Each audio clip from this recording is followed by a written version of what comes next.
บุคคลที่ไม่ได้ฝึกจิตบุคคลนั้นไหลไปตามกระแสอารมณ์ไหลไปตามกระแสความรู้สึกไปไหลไปตามกระแสความคิดเหมือนน้ำไหลไปสู่ที่ต่ำแต่ท่านทั้งหลายได้พิจารณาจิตที่ไม่ได้ฝึกฝนอบรมจิตนั่นจะไหลไปสู่ที่ต่ำไปตามกระแสอารมณ์เหมือนกระแสน้ำไหลไปสู่ที่ต่ำฉันใดจิตไม่ได้ฝึกฝนจิตนั้นก็ไหลไปตามกระแสอารมณ์กระแสความรู้สึกกระแสความนึกคิดของตนเองและบุคคลอื่นจิตไม่ได้ฝึกฝนจิตนั้นไม่มีกำลังจิตที่ไม่ได้ฝึกฝนจิตนั้นไม่มีกำลังจิตที่ไม่มีกำลังก็เหมือนปลาที่ไม่สามารถว่ายทวนกระแสน้ำได้เพราะจิตนั้นไม่มีกำลังจิตที่ฝึกฝนจิตที่อบรมจิตที่ฝึกฝนจิตที่อบรมเหมือนปลาว่ายทวนกระแสน้ำพวกเราทั้งหลาย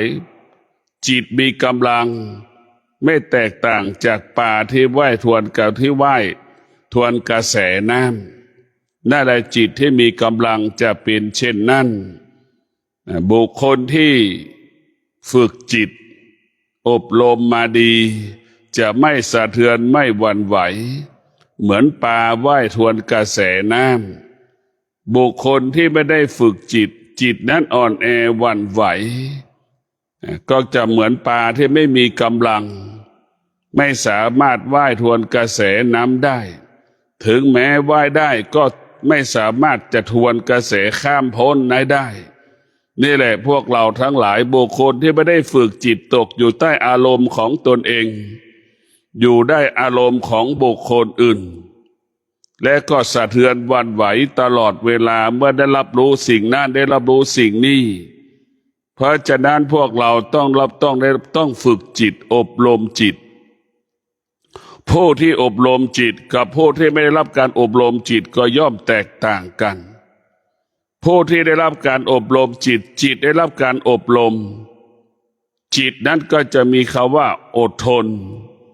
จิตนั้นก็จะมีคำว่าวิริยะภาคเพียรเหมือนปลาที่สามารถว่ายทวนกระแสน้ำจนสำเร็จได้ผู้ที่ใช้ความอดทนผู้ที่ใช้วิริยะภาคเพียรบำเพ็ญเพียรก็ดีทำงานก็ดีประกอบอาชีพปฏิบัติหน้าที่ก็ประสบความสำเร็จเหมือนดั่งปลาที่ว่ายทวนกระแสน้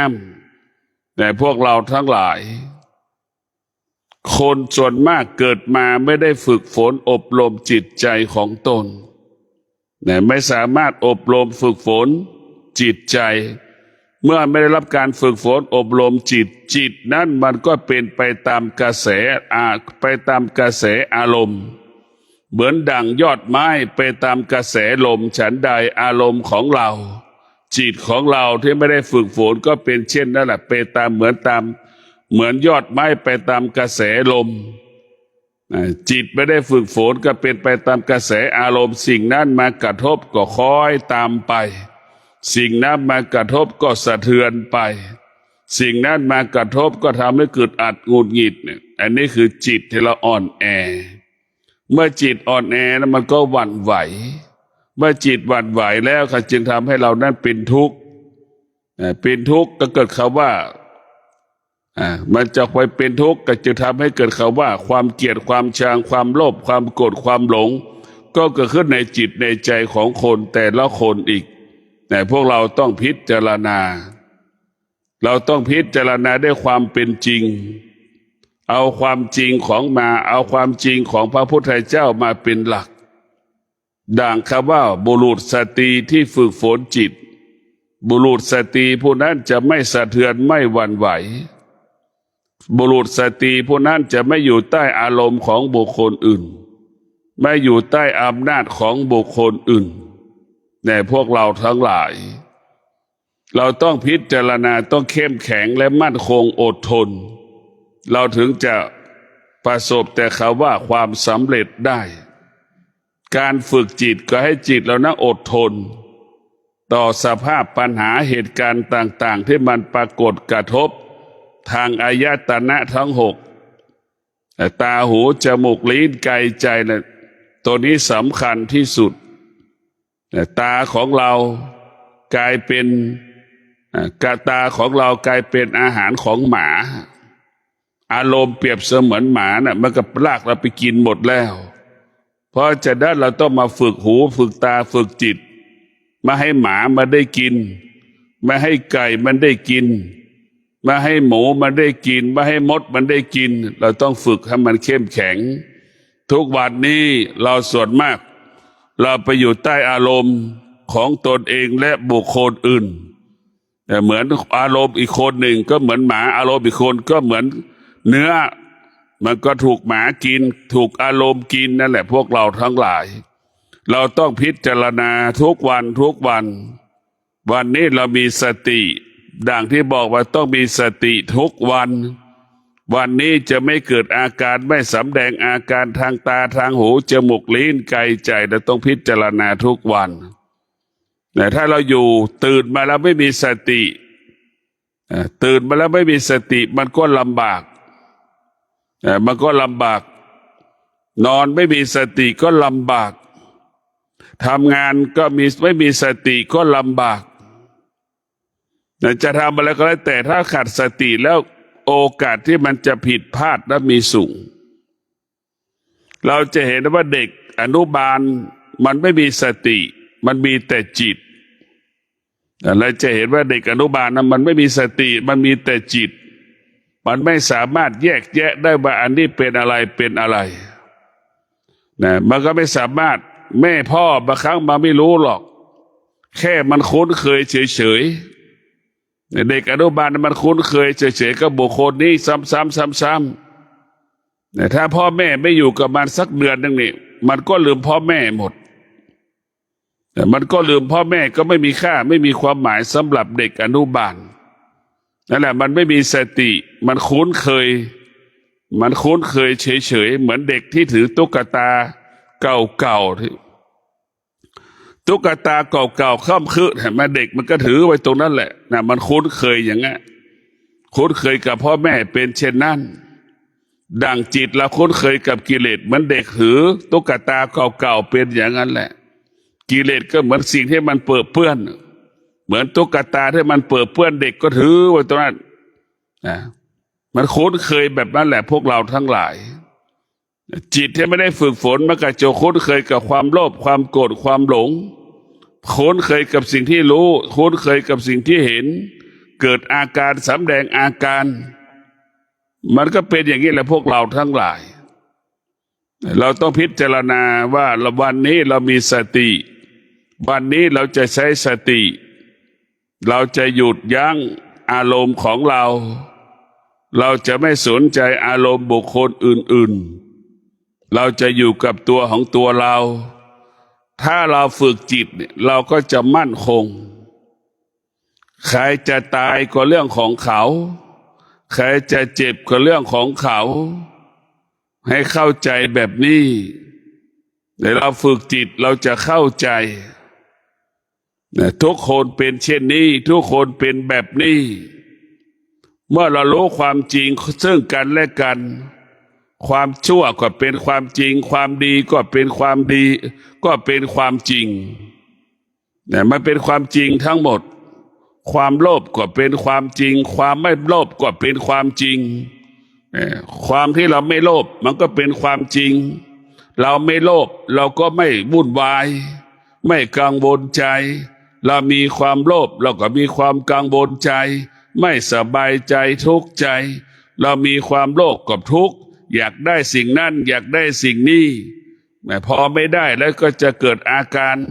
ไม่ได้ด้วยระเบียบกฎเกณฑ์กติกาก็ล่วงละเมิดกฎเกณฑ์กติกาดังที่ปรากฏอยู่ทุกวันในพวกเราทั้งหลายยังสอบข้อสอบท้องถิ่นเนี่ยมันมีความโลภไม่มีความสามารถก็ไม่มีความสามารถในการสอบก็ไปซื้อตำแหน่ง เข้าบรรจุเป็นข้าราชการท้องถิ่นเนี่ยไม่ได้พวกเราทั้งหลายมันจะเกิดปัญหาในความโลภเป็นเหตุให้เกิดความทุกข์ดังข้าราชการท้องถิ่นส่วนหนึ่งที่เป็นข่าวว่ามีซื้อตำแหน่งบรรจุเป็นข้าราชการท้องถิ่นนั่นแหละนี่แหละมันจิตมันโลภมันก็เกิดความอยากหยุดยั้งความอยากไม่ได้นะเลยไปอาศัยบุคคลอื่นวันนี้ความอยากมันไม่สมหวังนะมันก็จึงเกิดอาการคำว่าทุกข์ใจทุกข์ก็คือเสียเกียรติและศักดิ์ศรีนะว่าเป็นคนโกงข้อสอบไม่สอบแต่สอบได้นะไม่รู้ก็สอบได้อย่างนี้แล้วประเทศชาติบ้านเมืองเราจะอยู่แบบไหนพวกเราทั้งหลายไม่อยู่กับความเป็นจริงเราจะอยู่ตรงไหนก็ไม่ได้เราต้องอยู่กับความเป็นจริงความจริงไม่ได้อยู่กับทางสายเอกความจริงไม่ได้อยู่จากสถานที่นั้นความจริงไม่ได้อยู่สถานที่นี้มันอยู่ที่กายกับจิตของเราแต่ความจริงอยู่ที่กายกับจิตเราต้องพิจารณาว่ากายของเราจิตของเรานี่มันสำคัญจึงฝากให้พวกเราได้พิจารณากายกับจิตให้พิจารณาว่าความจริงอยู่ที่กายกับจิตถ้าเราไม่มีเห็นกายไม่เห็นจิตไม่เห็นกายก็ไม่เห็นธรรม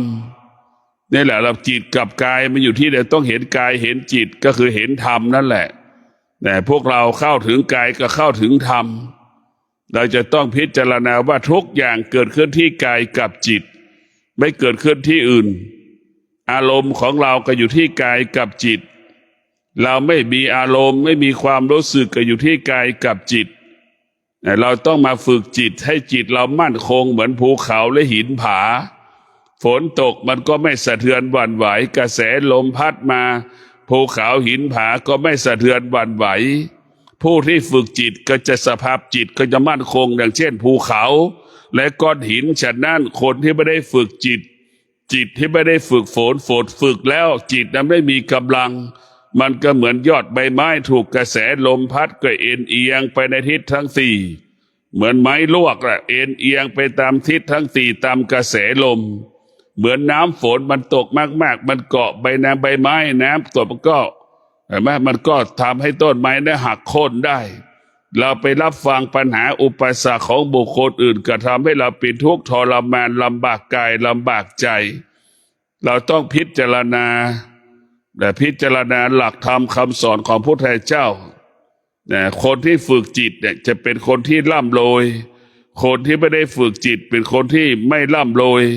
ถึงจะร่ำรวยได้ก็กังวลใจดังคนขายยาบ้าที่สุดก็ถูกจับพอถูกจับบ้านก็ถูกยึดทรัพย์สมบัติที่มีอยู่ก็ถูกยึดหมดก็กลายเป็นคนยากจนเหมือนเดิมนั่นแหละพวกเราทั้งหลายขอการฝึกจิตเราจะซื่อสัตย์ต่ออาชีพหน้าที่ของตนเองบุคคลที่ไม่ได้ฝึกจิตมันจะไม่ซื่อสัตย์ต่อหน้าที่ของตนเองเบียดเบียนเวลาเบียดเบียนอาชีพไม่เคารพเวลาสถานที่ที่เราทำงานนี่แหละพวกเราทั้งหลายบุคคลที่ฝึกจิตจะเคารพและให้เกียรติเวลาสถานที่ที่ให้ชีวิตเราเพราะสถานที่นี้ให้ชีวิตเราสิ้นเดือนมาแล้วก็ได้เงินเดือนเหล่านี้เราก็ได้ไปเลี้ยงพ่อเลี้ยงแม่อย่างนี้เราจะมีรู้จักเรียกว่ารู้จักบุญรู้จักคุณเราคนที่ขาดสติไม่รู้จักบุญไม่รู้จักคุณคนที่ขาดสติไม่เขาว่าบุญก็ไม่รู้คุณก็ไม่รู้เนี่ยมันก็เหมือนสัตว์แต่ละตัวไม่รู้หรอกเราเลี้ยงหมามันยังกัดเราเลี้ยงแมวมันก็ยังกัดเราคนที่ไม่ได้ฝึกจิตก็เป็นเช่นนั้นแหละพวกเราทั้งหลายจะเป็นเช่นนั้นคนที่ไม่ได้ฝึกจิตก็จะเป็นเช่นนั้นคนส่วนมากก็ไม่ได้ฝึกจิตเราเอาเงินให้เพื่อนยืมช่วยเหลือเกื้อกูลมาตลอด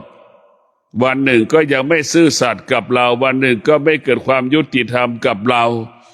นี่แหละคนไม่ได้ฝึกจิตมันก็เหมือนสัตว์เลี้ยงที่เราเลี้ยงหมาเลี้ยงไปยังกัดเราแมวเลี้ยงก็ยังกัดเราเนี่ยมันเป็นอย่างนั้นเนี่ยพวกเราทั้งหลายไก่ที่เราเข้าให้มันกิน มันก็คุยเขี่ยวถ้าเราวุ่นวายเสียหายไปหมดเราตักข้าวมันก็กินข้าวเราบินขึ้นตามที่เราตักถ้วยตักช้อนนี่แหละคือคนที่ไม่ได้ฝึกจิตมันก็อยู่ในเป็นลักษณะของสัตว์ที่ไม่ได้รับการฝึกฝนอบรมเหมือนสัตว์แสนรู้นะคือจิตเราก็เหมือนสัตว์แสนรู้ถ้าจิตได้รับการฝึกฝนอบรมจิตเราไม่ได้รับการฝึกฝนอบรมจิตเราก็เหมือนสัตว์ที่อยู่ในป่าใหญ่สะเทือนหวั่นไหวตลอดเวลาจิตที่ฝึกฝนนั้นไม่สะเทือนไม่หวั่นไหวเหมือนช้างที่มันเดินตามถนนนะช้างมันไม่สะเทือนไม่หวั่นไหวรถจะผ่านไปกี่ร้อยคันพันคันมันไม่สะเทือนมันไม่หวั่นไหวเพราะจิตมันฝึกฝนมันย่อมคุ้นเคยดีว่าสิ่งนี้เป็นกิเลสมันก็ไม่ตอบสนองสิ่งนี้เป็นความโลภความโกรธความหลงมันก็ไม่ตอบสนองสิ่งนี้เกิดความอยากมันก็ไม่ตอบสนองเพราะจิตที่ฝึกฝนมันเป็นจิตผู้รู้แล้วมันสิ่งใดที่เป็นสิ่งที่ตรงข้ามมันก็จะรู้ว่านี่คือเป็นศัตรูของจิตอันนี้เป็นศัตรูของจิตมันจะไม่ตอบสนองถ้าเราไม่ได้ฝึกฝนเนี่ยเราจะได้คนที่เป็นได้คนติดยามาเป็นเพื่อนเนี่ยได้นักเลงมาเป็นเพื่อนนั่นแหละได้คนที่ลักเล็กขโมยน้อยมาเป็นเพื่อนอันนี้แหละพวกเรานึกดูพิจารณาดูกันแล้วกันเนี่ยเราไม่ได้ฝึกจิตได้คนที่ไม่ดีมาเป็นเพื่อนแล้วโอกาสให้เราจะเป็นคนดีเป็นไปได้ยังไงล่ะนี่แหละพวกเราทั้งหลายคนที่ฝึกจิตเนี่ยสิ่งที่ดีๆจะเป็นมิตรสิ่งที่ดีๆจะเป็นเพื่อนนี่แหละพวกเราทั้งหลายธรรมะเป็นเพื่อนที่ดีที่สุดของเราเนี่ยผมบุคคลที่ไม่มีคนที่ไม่มีสามีคนที่ไม่มีภรรยาคนที่ไม่ได้แต่งงานแล้วไม่มีลูกเราก็เอาธรรมะของพระพุทธเจ้ามาเป็นลูกของเราธรรมะเป็นลูกของเราหมายถึงคำว่าถ้าเรามีธรรมะแล้วก็มีบุคคลอื่นน่ะบุคคลที่มีธรรมะจะมีคนดูแลดังคำว่าธรรมรักษาธรรมส่งเสริมธรรมแหละพวกเราทั้งหลายพิจารณาดูเราไม่มีลูกเนี่ยก็มีคนดูแลเราตอนแก่ไม่ต้องกลัวขอให้เรามีธรรมะเปรียบเสมือนลูกเราไม่ต้องสนใจใส่ใจกับครอบครัวไหนที่พ่อแม่ไม่มีธรรมะลูกก็ไม่มีธรรมะพอแก่ตัวมันไม่มีใครดูแลใครเพราะธรรมะนี่สำคัญที่สุดพอเราไม่มีธรรมะเท่ากับเราไม่มีลูกไม่มีลูกพอลูกก็ไม่ดูแลเราล่ะเหมือนเท่ากับเราไม่มีลูกนั่นแหละพวกเราพิจารณาดูพ่อแม่มีธรรมะเท่ากับพ่อแม่มีลูกพ่อแม่ไม่มีธรรมะมีลูกกี่คนก็เหมือนไม่มีลูกไม่รับผิดชอบเราดูแลเรานี่คือสำคัญที่สุดพวกเราธรรมะนี่คือสำคัญเราเห็นว่าพ่อแม่มีธรรมะนี่ลูกจะดูแลอย่างดีพ่อแม่ไม่มีธรรมะลูกไม่ดูแลเราจะมีกี่สิบคนก็เป็นลูกก็รังเกียจพ่อแม่ดังพ่อแม่ขี้เหล้าอย่างนี้พ่อแม่ติดยาอย่างนี้พ่อแม่มึนเมาให้ลูกกลายเป็นแม่ลูกต้องไปอบรมแม่สั่งสอนแม่ลูกก็อบรมสั่งสอนพ่ออย่างเงี้ยแต่พวกเราต้องพิจารณาว่าลูกที่คนที่ไม่มีลูกเนี่ยก็ขอให้มีธรรมะเท่ากับมีลูกเป็นสิบคนที่มีธรรมะไม่ต้องไปกลัวว่าเวลาแก่เวลาเจ็บไม่มีคนดูแลไม่มีธรรมะคือของเย็นธรรมะคือของหอมถ้าเรามีธรรมะถ้าเรามีธรรมะบริสุทธิ์อยู่ในตัวเราไม่ต้องกลัวว่าใครจะไม่ดูแลดังที่บอกแล้วว่าทุกคนต้องการของหอมแต่เมื่อเรามีธรรมะเรามีของหอมเรามีธรรมะเปรียบเสมือนของเย็นใครบ้างไม่อยากอยู่สิ่งที่เย็นล่ะนี่แหละพวกเราพิจารณาดูแต่เราต้องเอาคนที่ไม่ได้แต่งงานก็เอาธรรมะของพระพุทธเจ้ามาเป็นสามีคนที่ไม่เอาคนไม่ได้แต่งงานก็เอาธรรมะของพระพุทธเจ้ามาเป็นภรรยาอยู่และมีความสุขอยู่ด้วยธรรมแต่ถ้าอยู่กับสามีไม่มีธรรมะก็เป็นทุกข์อยู่กับภรรยาไม่มีธรรมะก็เป็นทุกข์เหมือนสามีบางคนภรรยาบางคนป่านนี้ยังเข้าบ้านไม่ได้กินเที่ยวเล่นอยู่อย่างนี้พวกเราพิจารณาดูมีสามีเท่ากับมีขี้มีสามีเท่ากับมีกองไฟอยู่ในบ้านน่ะมีของเน่าของเหม็นอยู่ในบ้านน่ะถ้าสามีนั้นไม่ซื่อสัตย์ต่อเราสามีไม่มีธรรมะมันก็ไม่รู้จักคำว่าภรรยาตนเองไม่ให้เกียรติภรรยาตนเอง สามีที่มีสติจะให้เกียรติภรรยาเคารพภรรยาจะไม่ทำให้ภรรยาร้องไห้เสียใจนี่คือธรรมะเพราะฉะนั้นสามีภรรยาต้องมีธรรมะแต่ส่วนมากสามีภรรยาไม่เห็นคุณค่าธรรมะยุคปัจจุบันคนไม่ค่อยเห็นค่าพอไม่เห็นค่าแล้วเราก็คิดว่าเราจะปกป้องสามีเราได้ไม่มีภรรยาคนไหนปกป้องสามีตัวเองได้ไม่มีสามีคนไหนที่จะปกป้องภรรยาตัวเองได้ไม่มีแต่ธรรมะของพระพุทธเจ้าเท่านั้นที่จะปกป้องสามีเราได้ปกป้องภรรยาเราได้สามีมีธรรมะก็พาภรรยาตัวเองรักษาศีลอย่างเนี้ยเห็นไหมสามีภรรยามีธรรมะกับพาสามีตัวเองรักษาศีลอย่างเนี้ยสามีรักษาศีลภรรยารักษาศีลนั่นแหละพวกเราทั้งหลายจะปกป้องซึ่งกันและกันสามีก็ปกป้องตนเองภรรยาก็ปกป้องตัวเองเรียกอะไรเขาว่าปกป้องก็คือศีลทั้ง5 ข้อนะเป็นเครื่องมือปกป้องคุ้มครองรักษาให้เป็นสามีภรรยาที่ยั่งยืนที่สุดก็คือศีลทุกวันนี้เราไม่เอาศีลเราไปเอาอารมณ์ไปเอาความรู้สึกไปเอาทรัพย์ไปเอาสมบัติไปเอาปัจจัย4มาเป็นเหตุเป็นผลให้คนอยู่ร่วมกันได้มันไม่ได้เราต้องเอาธรรมะเนี่ยมาเป็นสามีเอาธรรมะเนี่ยมาเป็นภรรยาถ้าเราคนที่ไม่ได้แต่งงานก็คิดว่าเอาธรรมะมาเป็นสามีเอาธรรมะมาเป็นภรรยาเราสามารถมีความสุขได้เมื่อเรามีธรรมะคนที่มีสามีมีภรรยาไม่มีศีล5เนี่ยไม่มีความสุขอยู่กับสามีก็ไม่มีความสุขอยู่กับภรรยาก็ไม่มีความสุขนั่นแหละพวกเราทั้งหลายไม่มีธรรมะมันไม่มีความสุขถ้าไม่มีธรรมะมันก็แตกแยกอย่าล้างกันด่างคนจำนวนมากสามีภรรยาที่มันแตกแยกกันเนี่ยก็เพราะมันไม่มีธรรมะคือมันไม่มีศีลทั้ง5 ข้อหรือศีลข้อใดข้อหนึ่งที่ทำลายความเป็นสามีภรรยาเราทั้งหลายพิจารณาดูการเ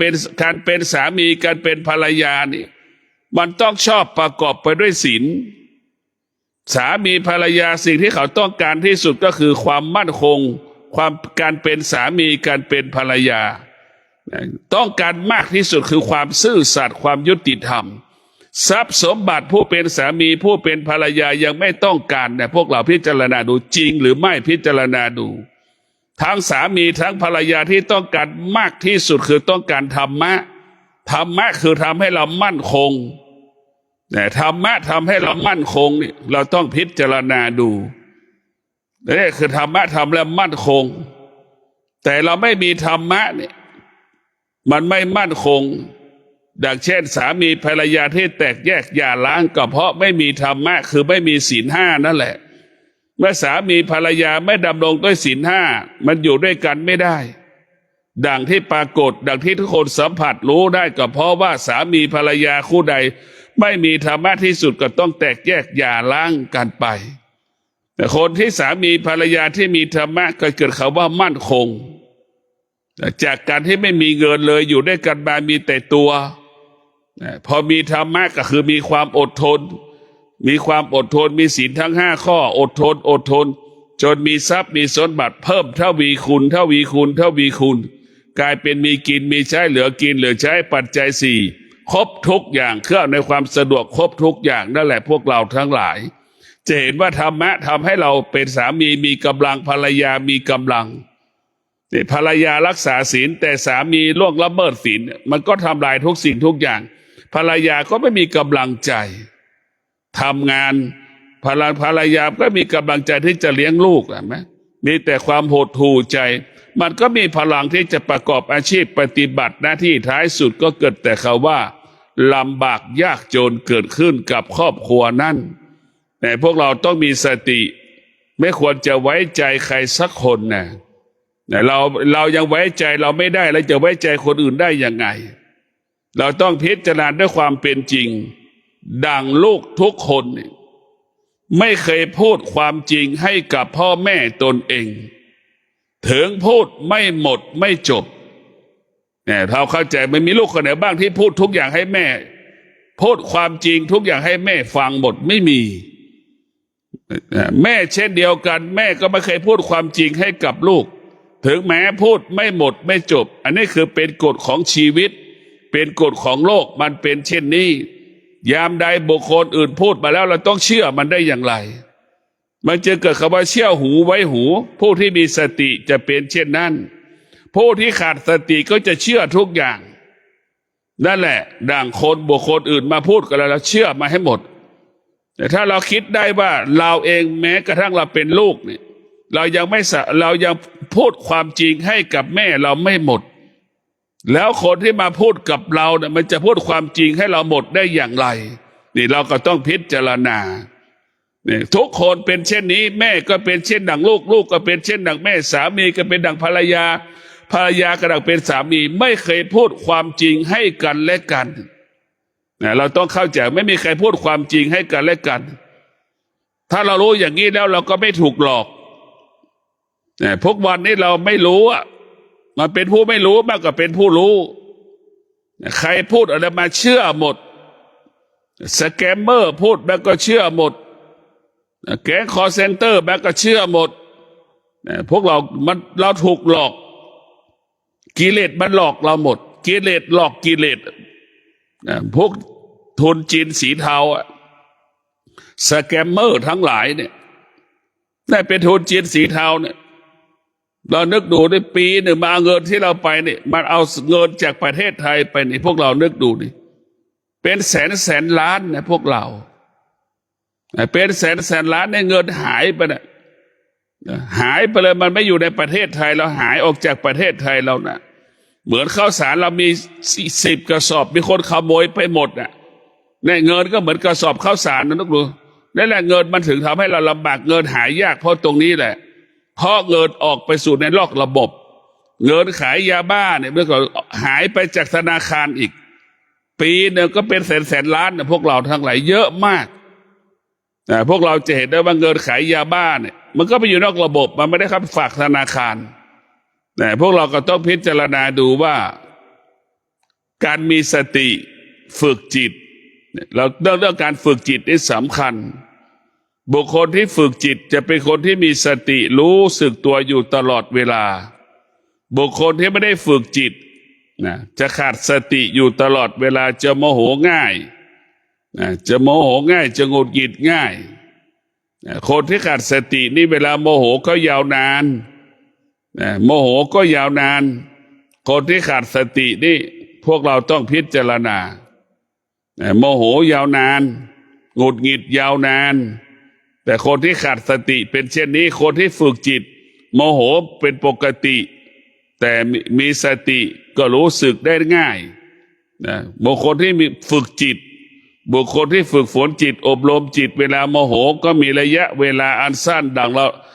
เรานั่งกินข้าวหลังเรานั่งบนโถส้วมขี้นั่นแหละเป็นเช่นนั้นเราจะมีระยะเวลาอันสั้นดังเราเข้าห้องน้ำนั่งบนโถส้วมนะมีระยะเวลาอันสั้นดังเรากินข้าวเวลาโมโหงุนงิดจะเป็นเช่นนั้นคนที่ฝึกไม่ได้ฝึกจิตวันหนึ่งก็ยังไม่หาย2 วันก็ไม่หายเราจะเห็นได้ว่าคนที่ปฏิบัติธรรมประพฤติธรรมรู้ว่าเรามีธรรมหรือไม่มีธรรมรู้ว่าเรามีสติหรือขาดสติเมื่อสิ่งอื่นมากระทบมันจะรู้เลยพวกเราทั้งหลายเมื่อมีสิ่งอื่นมากระทบสำคัญที่สุดเราต้องฝึกสติตรงนี้เราต้องฝึกจิตอบรมจิตของเรามันสำคัญคนที่ไม่ได้ฝึกจิตก็เหมือนหมาจรจัดคนที่ไม่ได้ฝึกจิตเหมือนหมาจรจัดเราเพ่งจะมองภาพว่าหมาจรจัดเป็นยังไงพวกเราทุกรูบุคคลที่ไม่ได้ฝึกจิตมันก็เหมือนอีแล้งอีกาไปจิกของเน่าของเหม็นในกองขยะนะนั่นแหละแล้วพวกดูนี่คนที่ไม่ได้ฝึกจิตก็เหมือนอีกาชอบขโมยข้าวของสัตว์อื่นๆเห็นไหมนั่นแหละคือพวกเราทั้งหลายไม่ได้ฝึกจิตบุคคลที่ฝึกจิตมันจะให้ความเคารพบุคคลอื่นๆมีสติในการกินมีสติในการนอนมีสติในการประกอบอาชีพมีสติในการดำเนินชีวิตคือจะมีสติอยู่ตลอดเวลา แต่พวกเราทั้งหลายมันแตกต่างกัน ฝากเราได้พิจารณาว่าสติก็ดีคนที่มีสติกับไม่มีสติมันแตกต่างกันคนที่ฝึกจิตกับคนที่ไม่ได้ฝึกจิตก็แตกต่างกันฝึกจิตอาศัยสมาธิสมาธิจะเกิดสมาธิต้องอาศัยความอดทนอาศัยวิริยะภาคเพียรนะพวกเราต้องพิจารณาแบบนี้ถ้าเราเรียกว่าสมาธิจะเกิดขึ้นได้ต้องอาศัยความอดทนต้องอาศัยวิริยะภาคเพียรเหมือนเราไปตักน้ำใส่ตุ่มนั่นแหละตักน้ำใส่หม้อนั่นแหละความอดทนก็เหมือนคนที่ตักน้ำมาใส่ในหม้อสมาธิก็เหมือนน้ำอยู่ในหม้อที่มันนิ่งอย่างไรคือนั่นแหละพวกเราสมาธิจะเกิดได้ต้องอาศัยความอดทนต้องอาศัยวิริยะภาคเพียรเหมือนลูกจ้างตักน้ำใส่หม้อนั่นแหละเป็นเช่นนั้นพวกเราพิจารณาดูคนที่ไม่ได้ฝึกจิตนั่นก็ไม่มีกำลังที่จะหาบน้ำเพราะขาดความอดทนขาดวิริยะภาคเพียรขี้เกียจมีเหตุมีผลอย่างงั้นมีผลอย่างนี้เนี่ยคือลูกบางคนมีขี้เกียจไม่มีความอดทนลูกบางคนไม่มีวิริยะภาคเพียรไม่มีความอดทนลูกคนนั้นจึงมีเหตุมีผลให้กับพ่อกับแม่เนี่ยลูกที่ไม่มีธรรมะลูกก็จะเป็นลูกที่ไม่มีธรรมะเนี่ยลูกก็จะเป็นนายจ้างของแม่พวกเราเข้าใจอย่างนั้นแม่ที่มีธรรมะแม่จะต้องเป็นนายจ้างของลูกทุกวันนี้มันวิบัติหมดเลยแม่ก็วิบัติลูกก็วิบัติเพราะแม่ไม่มีสติแม่ขาดสติแม่ก็กลายเป็นลูกจ้างของลูกลูกก็ขาดสติลูกก็เป็นนายจ้างของแม่มันกลับกันไหมเนื้อพิจารณาดูแม่อายุ60ก็ยังซักเสื้อผ้าให้ลูกตัวเองอายุ30-40อยู่ลูกก็โตแล้วแม่ก็ยังซักเสื้อผ้าให้ลูกตัวเองอยู่นะอย่างวันนี้ก็มีเยอะมีจำนวนมากอายุ20-30-40-50ก็ยังไม่ตื่นให้แม่ทำอาหารให้กินทุกเช้าอย่างเงี้ยให้แม่ซักเสื้อผ้าให้ทุกอาทิตย์อย่างเงี้ยเนี่ยลูกที่ขาดสติแม่กลายเป็นลูกจ้างแม่ที่มีธรรมะแม่ที่มีสติแม่จะเป็นนายจ้างของลูกแม่จะไม่ยอมซักเสื้อผ้าให้กับลูกแม่จะไม่ยอมเพราะเป้าหมายของแม่คือให้ลูกเข้มแข็งให้ลูกพึ่งพาตนเองได้ให้ลูกนั้นพึ่งพาลำแข้งตัวเองได้พึ่งพาตัวเองได้นั่นคือหลักของแม่จะส่วนมากเป็นเช่นนี้แต่พอแม่ขาดสติแม่ก็กลับไปรับภาระของลูกลูกก็เลยไม่เข้มแข็งลูกก็เลยไม่อ่อนแอท้ายสุดแม่ก็เป็นผู้ที่ทำลายคุณภาพชีวิตของลูกแต่แม่เป็นผู้ทำลายคุณภาพชีวิตของลูกแม่รับภาระแทนลูกไปเกือบ50%ชีวิตของลูกแต่แม่กลายเป็นคนใช้ของลูกเนี่ยแต่มีแม่คนไหนที่มีเป็นคนใช้ของลูกและมีความสุขมันไม่มีในโลกใบนี้ในพวกเราแม่คนไหนที่เป็นคนใช้ลูกทำงานให้ลูกแล้วมีความสุขมันไม่มีแต่ไม่มีในโลกนอกจากลูกเป็นลูกเป็นลูกจ้างของแม่และแม่มีความสุขลูกทำทุกอย่างให้กับแม่นะแม่มีความสุขแต่แม่ทำทุกอย่างให้กับลูกแม่เกิดความทุกข์ใจแม่เกิดความทุกข์หมดลูกไม่โตสักทีเห็นไหมอะไรแม่ก็ทำให้หมดนี่แหละพวกเราทั้งหลายต้องพิจารณาในแม่ที่มีธรรมะก็จะเป็นนายจ้างของลูกแม่ทั้งหลายจงรับฟังนี่แล้วต้องเข้าใจว่าแม่ที่มีธรรมะจะต้องเป็นนายจ้างของลูก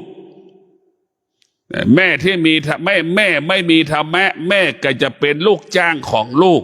เป็นลูกจ้างเห็นไหมลักษณะลูกจ้างเป็นยังไงเราพิจารณาดู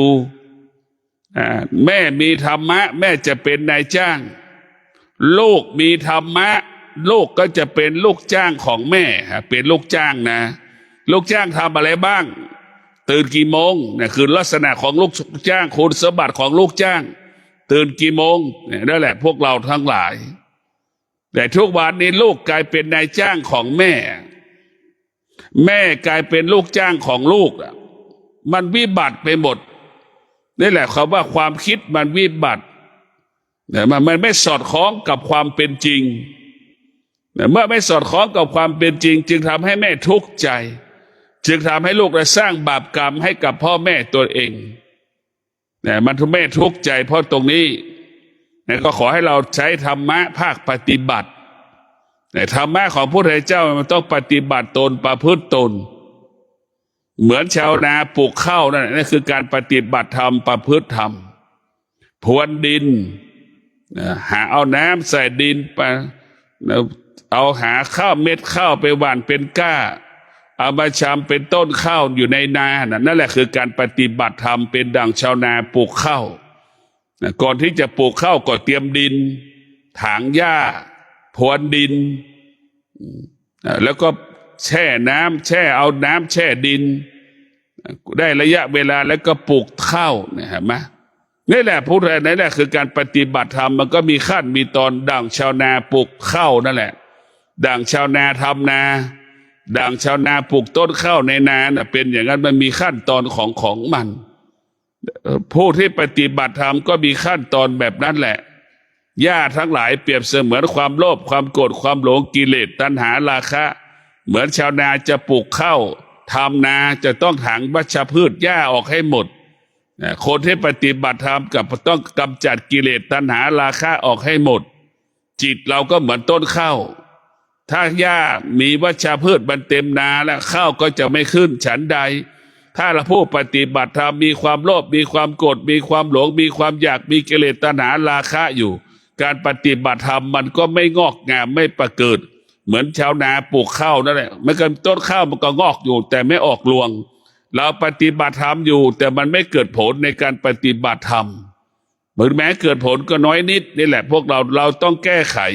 กำจัดธรรมชาติที่เป็นอยู่ในกายเราคือความโลภความโกรธความหลงความเกลียดความชังเนี่ยต้องกำจัดออกให้หมดแต่การที่จะกำจัดสิ่งเหล่านี้ออกได้เราก็ต้องเริ่มต้นในการรักษาศีลว่าด้วยการจัดระเบียบอารมณ์ศีลว่าด้วยการจัดระเบียบความคิดศีลว่าด้วยการจัดระเบียบการดำเนินชีวิตแต่ละวันให้กายวาจาใจเราบริสุทธิ์ให้กายวาจาใจเราบริสุทธิ์เราทำแบบนี้ทุกวันแต่เราจะเกิดแต่เขาว่าความเจริญความรุ่งเรืองจะเกิดขึ้นแต่พวกเราทั้งหลายอย่าให้กระแสจิตเราไหลไปสู่ที่ต่ำนะเหมือนกระแสน้ำนะมันจะไหลจากที่สูงลงสู่ที่ต่ำผู้ที่ได้ไม่พูดบุคคลที่ไม่ได้ฝึกจิตก็ไหลอารมณ์จิตก็ไหลไปตามกระแสอารมณ์เหมือนกระแสน้ำไหลจากที่สูงลงสู่ที่ต่ำนั่นแหละเป็นแบบนั้นแต่พวกเราทั้งหลายต้องพิจารณาจิตของเราได้รับการฝึกฝนอบรมจิตเราก็เหมือนปลาที่ว่ายทวนกระแสน้ำที่สุดปลาก็เกิดความว่าสำเร็จว่ายทวนกระแสน้ำได้ขอให้พวกเราได้มีสติในการดำเนินชีวิตมีสติในการประกอบอาชีพมีสติทุกวันเราจะทำสิ่งใดก็ง่ายเราจะทำสิ่งใดก็สะดวกชีวิตของเรามันต้องประกอบไปด้วยธรรมะ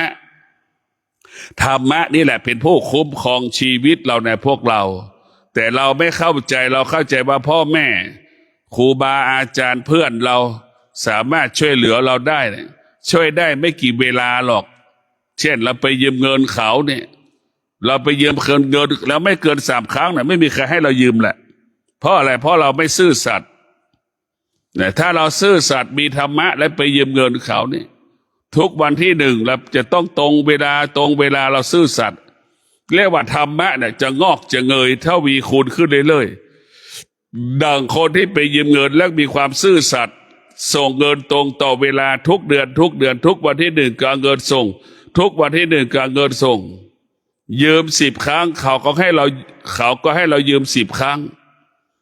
ยืม10 ครั้งเขาก็ให้เรา10 ครั้งเพราะอะไรเพราะเราซื่อสัตย์เมื่อเราซื่อสัตย์มันเป็นที่ไว้ใจเชื่อใจเมื่อไว้ใจเชื่อใจทำอะไรเขาก็ส่งเสริมสนับสนุนดังคนที่มีธรรมะและไปยืมเงินบุคคลอื่นๆส่งตรงต่อเวลาทุกครั้งเราลำบากขาดสนเราก็ไปยืมเขามาแล้วก็ไปใช้ให้เขาตรงต่อเวลานี่แหละพวกเราทั้งหลาย ธรรมะเป็นเพื่อนที่ดีบอกว่าเป็นเพื่อนที่ดีของเรา เป็นเพื่อนที่ซื่อสัตย์กับเรา ให้เราคิดดีพูดดีทำดีนั่นคือธรรมะหลักของธรรมะจะเป็นแบบนั้นคิดดีในความคิดประกอบไปด้วยศีลพูดดีกับความพูดต้องประกอบไปด้วยศีลการกระทำการใดๆเขาว่ากระทำความดีต้องประกอบไปด้วยศีลทั้งนั้นคิดดีประกอบไปด้วยศีลพูดดีประกอบไปด้วยศีลทำดีประกอบไปด้วยศีลนั่นแหละว่าความดีนั้นบริสุทธิ์จะคิดจะพูดจะทำแล้วก็แล้วแต่เมื่อประกอบไปด้วยศีลมันจะสร้างสรรค์ทั้งนั้นมันจะเกิดคำว่าพัฒนาเกิดคำว่าการเปลี่ยนแปลงดีงามทั้งสิ้นดังครูบาเจ้าศรีวิชัยเอาถนนเอาภูเขามาเป็นถนนเห็นไหมเอาดอยมาเป็นถนนนุกนั่นแหละศีลจะเป็นเช่นนั้นจะเปลี่ยนแปลงนะจะเปลี่ยนแปลงได้ศีลจะเปลี่ยนแปลงชีวิตเราได้ดังครูบาศรีวิชัยเอาดอยเอาภูเขามาเป็นถนนสร้างถนนขึ้นสู่อะไรสู่พระธาตุโดยสุเทพและเห็นว่าอำนาจของธรรมเรียกว่าอำนาจของธรรมอิทธิฤทธิธรรมของครูบาเจ้าศรีวิชัยนะบันดาลให้คนที่มาสร้างถนนพวกเราทั้งหลายให้มีความอดทนให้มีวิริยะภาคเพียรถ้าบุคคลที่ไม่มีธรรมนะไม่สามารถสร้างถนนขึ้นสู่พระธาตุโดยสุเทพได้อันนั้นแหละคือธรรมปฏิบัติจริงประพฤติตนจริงนั่นก็คือครูบาศรีวิชัยปฏิบัติตนประพฤติตนจริงจึงสามารถสร้างถนนขึ้นสู่พระธาตุโดยสุเทพได้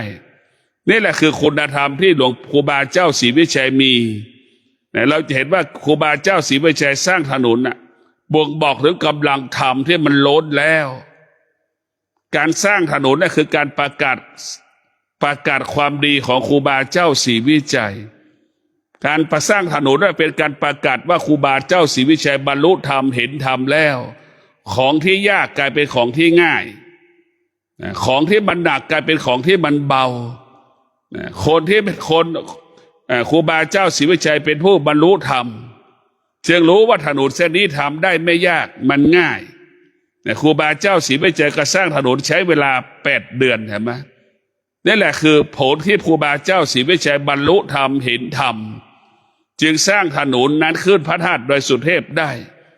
เราในถนนนั้นเรียกว่าถนนมัดหรือว่าเรามรรค8พระธรรมเราทั้งหลายอยู่ในมรรค8หมดเลยถนนเส้นนั้นเราจะเห็นว่าวัดศรีโสดาเห็นไหมเป็นชื่อของธรรมทั้งสิ้นสกาคามีอย่างเงี้ยเป็นชื่อของธรรมทั้งหมดเพราะฉะนั้นพวกเราทั้งหลายต้องพิจารณาหลักธรรมคำสอนของพระพุทธเจ้าที่มันมีอยู่พุทธเจ้าค้นพบมันเป็นสิ่งที่ดีเราควรนำเอามาปฏิบัติและเราจะควรปฏิบัติตามคำสอนที่พระพุทธเจ้าสอนเราดังที่บอกแล้วว่าคนที่ไม่มีสามีขอให้มีธรรมะเท่ากับเรามีสามีอยู่กับธรรมะอบอุ่นยิ่งกว่าอยู่กับสามีเรามีธรรมะอบอุ่นยิ่งกว่ามีอยู่กับภรรยาพวกเราทั้งหลายธรรมะนี่อบอุ่นเรามีธรรมะเท่ากับเรามีคน10 คนอยู่ในบ้านเราไม่มีธรรมะคนเต็มบ้านเท่ากับไม่มีคนสักคนเพราะมันทะเลาะกันขัดแย้งกันเห็นไหมมันทะเลาะกันมันขัดแย้งกันเต็มบ้านก็ไม่เกิดประโยชน์ไม่คุยกันต่างคนต่างอยู่เห็นไหมมันไม่ได้คุยกันเลยเราพิจารณาดูนี่คือความจริงเพราะธรรมะเป็นเพื่อนที่ดีที่สุดนี่เรียกว่าธรรมะเป็นเพื่อนยามทุกข์ตนแลเป็นที่พึ่งแห่งตนนั่นคือหลักของธรรมะตนแลเป็นที่พึ่งแห่งตนเราเข้าใจอย่างนี้ให้เราฝึกจิตอบรมจิตของเราให้เข้มแข็งเหมือนปลาที่ว่ายทวนกระแสน้ำสามารถว่ายทวนกระแสน้ำได้ฉันใดจิตที่ฝึกฝนอบรมจิตนั้นก็ทวนกระแสอารมณ์ได้ทวนกระแสความโลภความโกรธความหลงได้ทวนกระแสอารมณ์สารพัดอารมณ์ได้จึงฝากให้เราได้พิจารณาว่าจิตที่ฝึกฝนจิตที่อบรมจิตนั้นมีกำลังเหมือนปลาว่ายทวนกระแสน้ำสามารถว่ายทวนกระแสน้ำสำเร็จได้นั่นคือจิตเราที่อยู่เหนืออารมณ์ของตัวเองอยู่เหนืออารมณ์ของบุคคลอื่นได้เราชนะตนเองและชนะบุคคลอื่นๆก็ขอความสุขสวัสดีจงเกิดแก่ท่านทั้งหลายมีสติพิจารณาธรรม เอาธรรมไว้เอาธรรมที่มาอยู่ในกายเอามาใช้เอาธรรมที่อยู่ในจิตเรามาใช้ทุกวันเราใช้ของนอกกายเมื่อเราใช้ของนอกกายแล้วมันไม่ทันของที่อยู่ในกายเราไม่ใช้มันก็คือสติปัญญาเนี่ยอยู่ในกายเราหมดความอดทนก็อยู่ในกายเราหมดวิริยะภาคเพียรก็อยู่ในกายเราหมดศีลทั้ง5ข้อก็อยู่ในกายอยู่ในจิตเราหมดทุกอย่างอยู่ที่จิตอยู่ที่กายเมื่อเราไม่เห็นกายไม่เห็นจิตจึงเห็นคนอื่นสำคัญกว่าตนเองให้ค่าคนอื่นสำคัญกว่าตนเองถ้าเราเห็นธรรมเรามีธรรมเราจึงรู้ว่าตัวเรานี่แหละมีค่ามากกว่าบุคคลอื่นๆถ้าเราไม่มีธรรมเราก็ไม่มีค่าเราไม่มีธรรมเราก็หมดค่านี่คือความจริงที่เป็นของมนุษย์ก็ขอให้พวกเราได้มีสติดำเนินชีวิตละอารมณ์ละความรู้สึกไม่ตอบสนองไม่ตอบอารมณ์ไม่ตอบความรู้สึกให้เราอยู่เหนืออารมณ์อยู่เหนือความรู้สึกที่สุดจิตเรามันมีแต่คำว่าไม่มีอะไรอยู่ในจิตใจเราเหมือนภาชนะปราศจากวัตถุสิ่งของอยู่ในถ้วยนั่นแหละเหมือนถ้วยไม่มีสิ่งของอยู่ในเหมือนภาชนะต่างๆที่ไม่มีวัสดุคลุภัณฑ์อยู่ในภาชนะนั่นแหละพวกเราทั้งหลายมีแต่ถ้วยแต่ไม่มีช้อนมีแต่ช้อนไม่มีถ้วยมันจะไปตักอะไรล่ะมันว่างเปล่าแบบนั้นแหละพวกเราทั้งหลายขอให้พวกเราทั้งหลายทำตัวทำจิตใจเหมือนถ้วยเปล่าที่มันว่างเปล่าให้เป็นเช่นนั้นถ้าถ้วยมันมีอาหารเมื่อไหร่มันก็เกิดอาการสำแดงอาการสะเทือนหวั่นไหวอีกนะให้จิตเราให้มันว่างเปล่าเหมือนถ้วยปราศจากอาหารให้เป็นเช่นนั้นขอเจริญพร